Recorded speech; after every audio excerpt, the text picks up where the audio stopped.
Hello children, welcome back to your Hindi class, class 1 Hindi. In the last class I have taught you about one lesson. Today I am going to give some question answer on this chapter. तो बच्चों आज मैं आप लोगों को जो अध्याय पढ़ाया था अपना अपना स्वभाव उसके कुछ प्रश्न उत्तर करवाऊंगी। देखिए पहला वाला है सही कथनों पर राइट चिन्ह लगाओ। पहला वाला है एक बिच्छू नदी के धारा में बहा जा रहा था, राइट सही होगा ये। महात्मा ने बिच्छू को हाथ में उठा लिया, सही राइट चिन्ह होगा। एक सज्जन ने बिच्छू को डंडे से मारा, गलत। बिच्छू ने डंक मारा, सही। अब देखिए दूसरे में है हाँ या ना में उत्तर दो।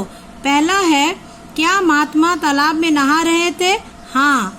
ख में देखिए क्या महात्मा ने बिच्छू को हाथ में उठा लिया, हाँ। ग में देखिए क्या बिच्छू का स्वभाव डंक मारना है, हाँ। घ में देखिए क्या तुमने जीवित बिच्छू को देखा है। इसका उत्तर आप हाँ या ना दोनों ही लिख सकते हैं, क्योंकि अगर आपने बिच्छू को देखा तो हाँ लिखिएगा, अगर कभी नहीं देखा तो ना लिखिएगा। तो देखिए बच्चों मैंने कुछ सही चिन्ह पर राइट लगाने को कहा और कुछ हाँ या ना में उत्तर देने को कहा। तो बच्चों आप इस प्रश्नों को करेंगे और मैं कुछ प्रश्न उत्तर भी करवाऊंगी अभी। देखिए इन प्रश्नों का उत्तर लिखे। पहला प्रश्न है बिच्छू कहाँ था। बिच्छू नदी के धारा में बहा जा रहा था। फिर से एक बार दोहराती हूँ, बिच्छू कहाँ था। बिच्छू नदी के धारा में बहा जा रहा था। ख नंबर प्रश्न है बिच्छू को बचाने के लिए महात्मा ने क्या किया। बिच्छू को बचाने के लिए महात्मा ने उसे हाथ में उठा लिया। ग प्रश्न देखिए महात्मा ने बिच्छू को बार बार क्यों बचाना चाहा।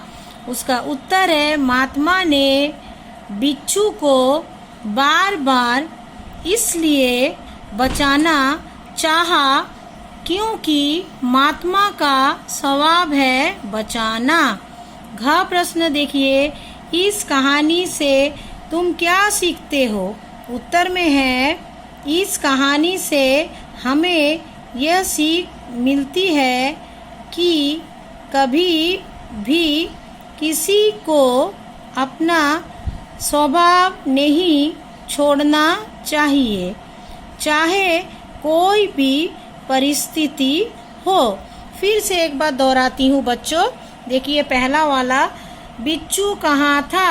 बिच्छू नदी की धारा में बहा जा रहा था। ख वाला देखिए बिच्छू को बचाने के लिए महात्मा ने क्या किया।